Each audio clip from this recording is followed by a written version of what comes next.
안녕하세요. 가진 것 다 다른 자식들 퍼주시고 이제 와서 저희랑 살겠다는 어머님과 엮는 30대 부부 중 아내예요. 남편과는 직장 생활을 하면서 알게 된 사이입니다. 같은 부서는 아니었지만 큰 프로젝트를 같이 진행하게 되면서 서로 알게 되었어요. 이후로 특별한 계기가 있던 것은 아닌데 서로 점점 가까워졌고 그러다 본격적으로 사귀기 시작한 건 지금으로부터 6년 전입니다. 이후로 딱히 숨기지 않고 연애를 했어요. 회사가 다행히 사내 연애를 장려하는 분위기라서 가능했던 일이었지요. 그러다 재작년 결혼을 했는데 그때는 이렇게 될 거라고는 상상도 못했네요. 저는 서울에서 차로 8, 9시간은 걸리는 지방에서 나고 자랐습니다. 친정 부모님은 농사를 지으시는데 땅은 2만 평 정도고 여러 작물을 다루십니다. 일할 사람이 없어서 외국인 노동자들을 쓰고 계시고요. 돈은 제법 되는 걸로 알아서 친정아버지도 농담처럼 회사 다니다 힘들면 때려치고 내려와서 농사나 지어라 하시는데 그럴 때마다 친정어머니는 아주 질색을 하시지요. 저는 저희 부모님 직업을 부끄럽게 생각해 본 적은 한 번도 없습니다. 하지만 서울에 있는 대학에 합격해 상경하게 된 이후로 서울 사람들이 농사에 대해서 저와는 조금 달리 생각하고 있다는 걸 알게 되었어요. 어쩌다 친정 부모님이 농사를 짓는다고 하면 다들 돈은 안 되고 힘든 일을 하신다고 생각하는 눈치더라고요. 처음엔 그런 반응이 속상해서 그런 편견을 바로 잡아주고 싶은 마음에 이렇게 저렇게 구구절절 설명을 하기도 했는데 그래도 별로 달라지는 것도 없고 저도 힘들더라고요. 그래서 요새는 그냥 농사 지으신다 이야기하고 이후로 상대가 어떻게 생각을 하건 말건 관심을 두지 않는 편입니다. 반면에 저희 남편의 경우 서울에서 2시간 정도 떨어진 곳에서 나고 자란 사람이에요. 아버님, 어머님 두 분이 같이 식당을 하셨는데 한때는 TV에도 나오고 했을 만큼 인기가 있었던가 봐요. 그런데 그 식당을 다른 자식들하고 상의도 없이 몇 년 전 아주버님한테 넘겨주셨답니다. 저희 남편에게는 위로 4살 많은 형과 아래로 2살 어린 저와 동갑인 신우가 있거든요. 그런데 저희 남편과 달리 아주버님이 오랫동안 진로를 정하지 못하고 방황을 했던 모양이에요. 그렇다고 아버님, 어머님이 그걸 보고만 계셨던 건 아니고 이거 배운다 하면 돈 대주고 저거 배운다 하면 돈 대주고 그러셨다는데 그럴듯한 결과를 한 번도 낸 적이 없었답니다. 감옥은 돈만 몇 천은 될 거라대요. 그리고 그 와중에 장가도 갔는데 벌어놓은 돈이 없으니 무슨 돈으로 장가를 갔겠어요? 그 또한 전부 저희 아버님 어머님 주머니에서 나온 돈이었지요. 그런데 문제는 장가까지 간 아주버님이 밥벌이를 못하니 형님이 같이 사내 못 사내 하고 난리를 쳤던가 봐요. 그러니까 그 형님 달래준답시고 아버님 어머님이 하시던 식당마저 기어이 아주버님한테 넘겨주신 거지요.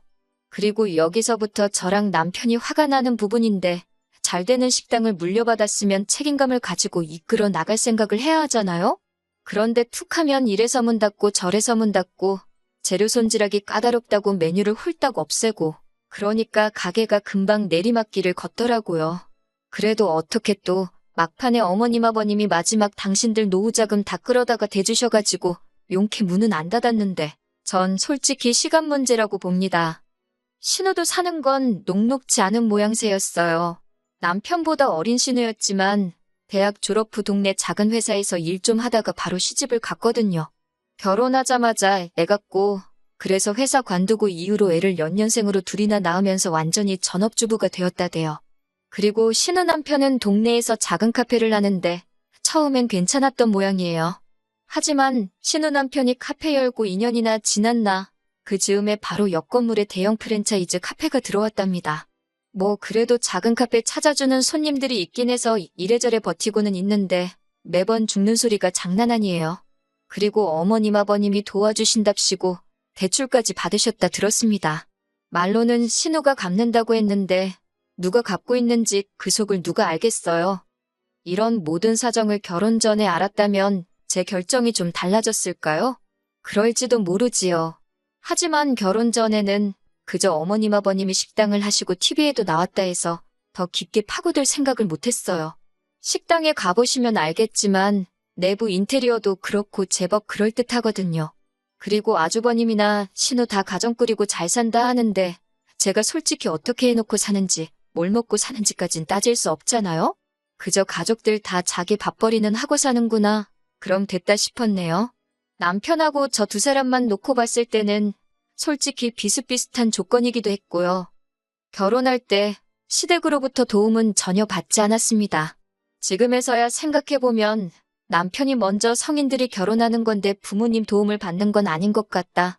반반이 어떻고 저떻고 한 게 다 쉬운 건가 싶기도 해요. 어차피 아버님 어머님은 저희를 도와주실 형편이 못 되었으니까요. 하지만 그때는 남편이 하는 말이 그럴듯하다, 일리가 있다 싶었어요. 그리고 어쨌든 저희 부모님도 농사로 힘들게 돈을 벌고 계셨으니 저도 손 벌리고 싶지 않았고요. 친정 부모님은 그래도 아무것도 안 해가면 시부모님 눈밖에 나지 않겠냐며 예단 비용으로 2천만 원을 주셨는데 솔직히 그 돈은 제가 중간에서 가로챘어요. 가로챘다기보단 원래는 결혼 준비로 바빠서 신혼여행을 다녀온 뒤 친정 부모님하고 다 같이 모이는 자리를 만들어서 전해드릴 생각이었거든요. 어쨌든 저희 부모님이 큰돈 쓰시는 건데 체면 좀 살려드리고 싶었으니까요. 그런데 어머님이 그 복을 당신 발로 차시대요.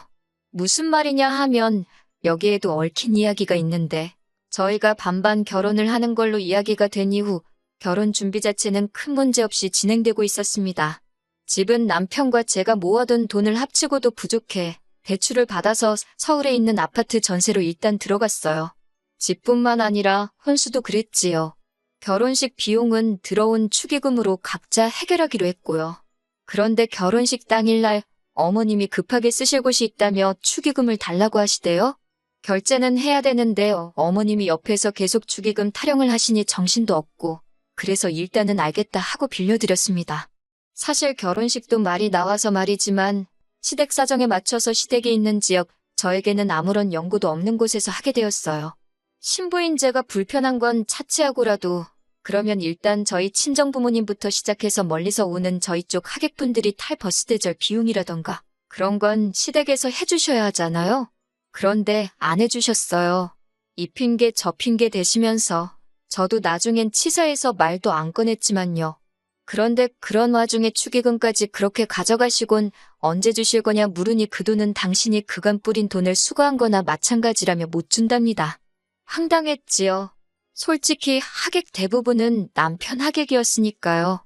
그리고 더 황당한 건 그렇게 가져간 축의금을 알고 보니 아주버님한테 주셨더라고요. 아주버님이 그때 마침 급하게 식당 일로 돈이 필요했다나요? 말로는 1,000만 원도 안 됐다는데 1,000만 원이고 500만 원이고 돈은 돈이잖아요. 며느리로서 이렇게 말하자니 그렇지만 어머님도 아주버님도 괘씸해서 예단으로 드리려던 2,000만 원 안 드린 거예요. 이후로 솔직히 저나 남편이나 시댁 식구들하고는 뭐 크게 교류가 없었습니다. 물론 매달 어머님 아버님 쓰시라고 30만 원씩 용돈 보내드렸고 명절이나 시부모님 생신처럼 저희 도리를 해야 하는 날은 챙겼지만요. 그 외엔 가족 모임이라던가 그런 건 굳이 나서지 않았네요. 그러다가 아버님이 저희 결혼한 지 2년쯤 되던 해에 간암 판정을 받으셨어요. 그리고 뭐 제대로 손 써볼 여유도 없이 한 달도 채 되지 않아 돌아가셨지요. 이때는 뭐 그동안 서운했고 그런 걸 떠나서 다들 상심이 컸고요. 그런데 아버님 장례 치르고 처리해야 할 일들이 어느 정도 마무리가 되었을 무렵 어이없는 이야기를 듣게 되었습니다. 아버님이 돌아가시기 며칠 전 유언을 남기셨다는 겁니다.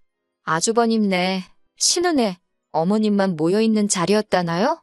저희는 그런 모임이 있는 줄도 몰랐고요. 그런데 아버님이 하셨다는 유언 내용이 가관이었습니다. 아버님이 어머님더러 당신 죽으면 꼭 둘째 아들래, 그러니까 저희 집으로 가라고 하셨다는 거예요.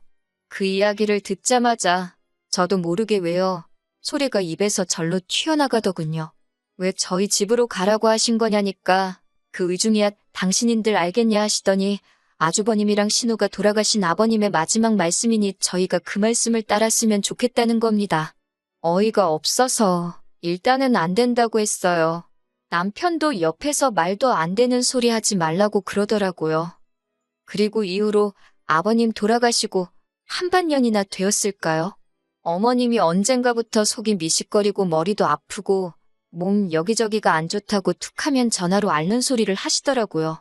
사실 아버님도 간암 판정 받기 직전에 보이신 증상이 속이 미식거린다, 머리가 아프다, 어머님 하시는 말씀이랑 비슷했거든요. 그러니 신경을 안 쓸래야 안 쓸 수가 없대요. 그런데 아주버님이고 신우고 누구 하나 어머님 모시고 병원 가는 사람이 없더라고요. 그래서 남편하고 상의 끝에 일단 올라오시라고 하자 병원에 모시고 가자 했어요. 저희가 일하는 회사가 모 대학병원이랑 연계가 잘 되어 있어서 병원에 모시고 가는 건 좀 번거롭긴 해도 어려운 일은 아니었거든요. 그렇게 어머님이 올라오셨습니다. 그런데 무슨 어디 여행이라도 가시는 분 마냥 짐을 많이도 사오셨더라고요. 황당했지만 어차피 내려가실 땐 태워다 드릴 생각이었으니까 대수롭지 않게 생각했어요. 그리고 이튿날 병원에 모시고 가서 검사받고 결과가 나올 때까지 저희 집에 계시겠다고 우기셔서 그래 뭐 혹시나 결과가 안 좋으면 다시 모시고 가야 할 수도 있단 생각에 계시라 했습니다. 그런데 일주일 뒤 받아본 결과지는 걱정할 게 하나도 없었어요. 수치가 너무 좋았거든요. 심지어 몇몇 항목은 같은 나이대 분들보다도 훨씬 좋게 나왔지요. 그래서 이제 다시 어머님 댁에 모셔다 드리려고 하니 어머님이 정말 말 그대로 대자로 누우셔서는 가기 싫으시답니다. 혼자서 너무 외롭고 쓸쓸하시다고 가기 싫으시대요. 저희 집에 며칠만 더 있게 해달라고 말 그대로 떼를 쓰시더라니까요. 이러지도 저러지도 못하고 아버님 떠나시고 얼마나 외로우시면 저러시나 싶어서 매몰차게 할 수가 없더라고요. 그래서 일단 며칠 더 계시라 했어요. 이땐 남편도 무척 저에게 미안해했고요. 그런데 어머님이 계시니까 신경 써야 할 게 한두 개가 아니더군요. 먹는 것부터가 문제였지요. 저나 남편은 아침엔 입맛도 없고 해서 커피 한 잔만 마시고 점심은 회사에서 먹고 저녁도 보통 만나서 밖에서 먹고 들어오거나 그랬거든요. 그런데 어머님이 집에 계시니까 저희 원래 지내던 방식으로 지낼 수가 없어서 어쩔 수 없이 반찬을 하기 시작했어요. 사정을 들으신 친정어머니가도 좀 보내주셨고요. 맞벌이하는 와중에 반찬하는 것도 힘들고 친정어머니께도 죄송하고 반찬을 사다 먹는 것도 생각해봤는데 어머님께서 음식에 좀 예민하셔서 바깥 음식은 안 좋아하시거든요. 당신이 해드시면 좋겠는데 알아서 해드시면 모를까 며느리 입장에서 당신 손으로 만들어 드시라 할 수도 없고 여러 가지로 어려운 상황이었네요. 그리고 처음엔 한 2주만 계시겠다 했어요. 그런데 2주가 지나도록 내려가실 생각을 안 하시고 하루 더 하시면서 그렇게 버티고 계시더라고요. 그렇게 시간이 흘러 급기야 2달 가까운 시간이 흘렀고 그땐 슬슬 저도 짜증이 나대요. 그리고 결국 기어코 저를 정말 폭발하게 만든 사건이 벌어졌습니다. 사건이 있기 며칠 전 제가 친정어머니께 더는 음식을 보내지 마시라 했어요. 먹고 싶으면 제가 이야기를 할 테니 괜히 밑반찬해서 보내지 마시라고요. 처음에야 어머님 드시는 게 신경 쓰여서 어쩔 수 없이 친정어머니 도움도 받았지만 한 달이 넘어갈 때부턴 어머님 때문에 친정어머니 고생시키는 게 말이 되나 싶었거든요. 그리고 그러나 중에 어머님이 언젠가부터 친정어머니가 보내주시는 반찬을 가지고 투정을 하시대요. 너희 어머니는 맨날 똑같은 거밖에 못하냐면서. 그런 소리 듣고 좋다 할 며느리가 세상천지 어디 있겠어요?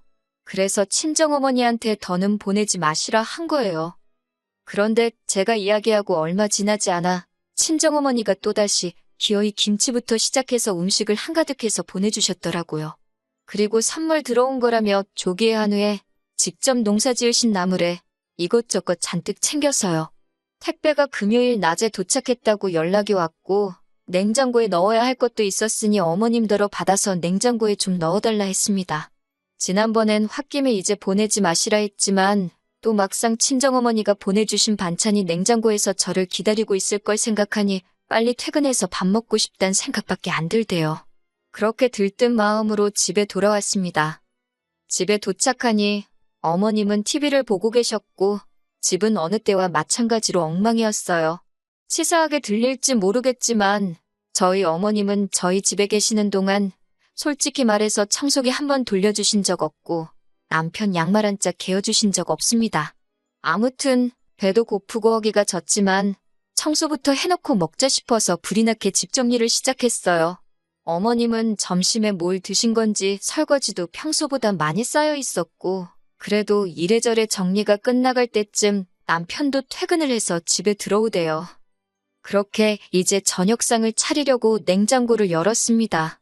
그런데 친정어머니가 말씀하신 것과 달리 반찬들이 몇 개 없더라고요. 심지어 뚜껑을 여니 반밖에 안 찬 것도 있었고요.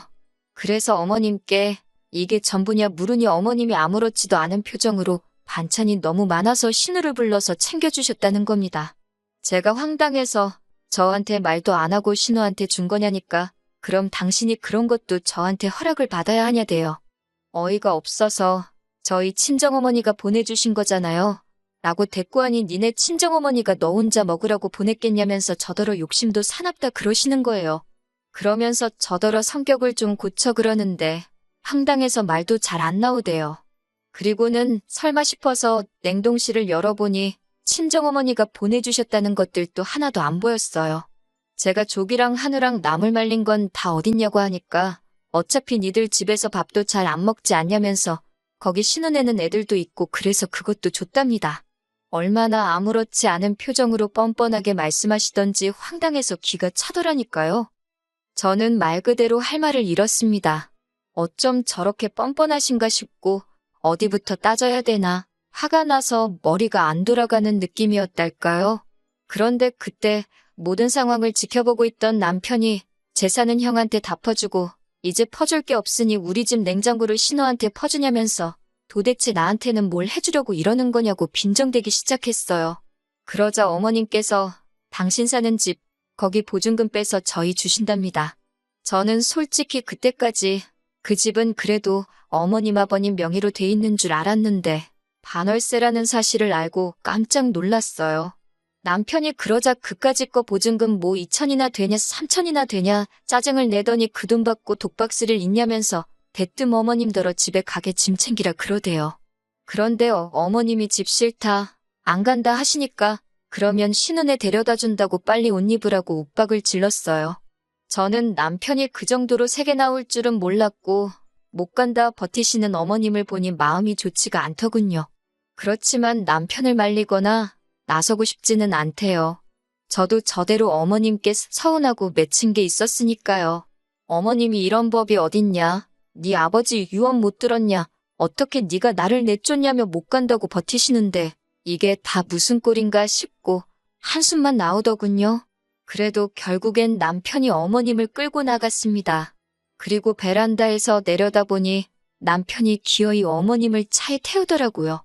그리고 곧이어 남편이 전화로 저한테 어머님 짐 가지고 내려오래요. 전 그때 남편이 시키는 대로만 움직였어요. 그렇게 어머님 짐을 챙겨서 1층으로 내려가니 남편은 운전대를 잡고 씩씩거리고 있고 어머님은 흐느끼고 계셨습니다. 당신이 뭘 그렇게 잘못한 거냐며 너네는 여유 있게 살지 않냐. 아주버님 네하고 신혼에는 그게 안 되니까 좀 도와준 건데 그걸 이해를 못하냐면서. 하지만 제가 보아하니 반찬을 준 게 문제가 아니라 그간 남편 가슴에 맺힌 게 있던 게 그렇게 터져나온 게 아닌가 싶어요.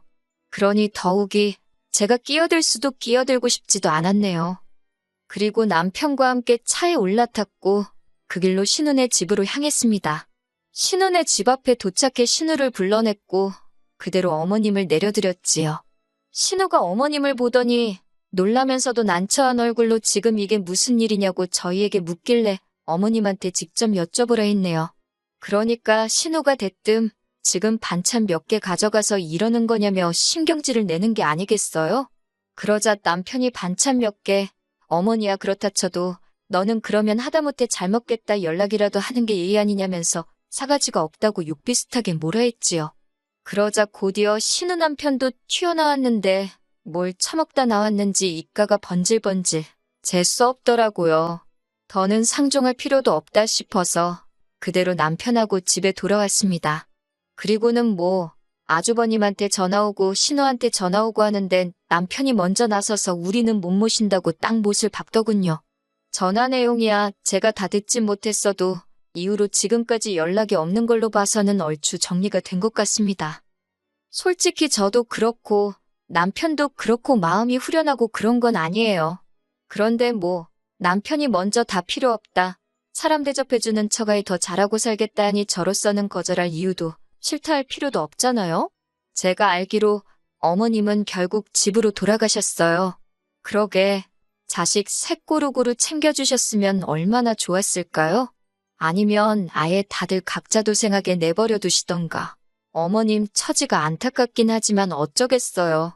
시간이 해결해주면 다행이고, 아무튼 이렇게 말해도 될지 모르겠지만, 사람이건 뭐건 뿌린 대로 거둔다는 말이 딱인 것 같습니다.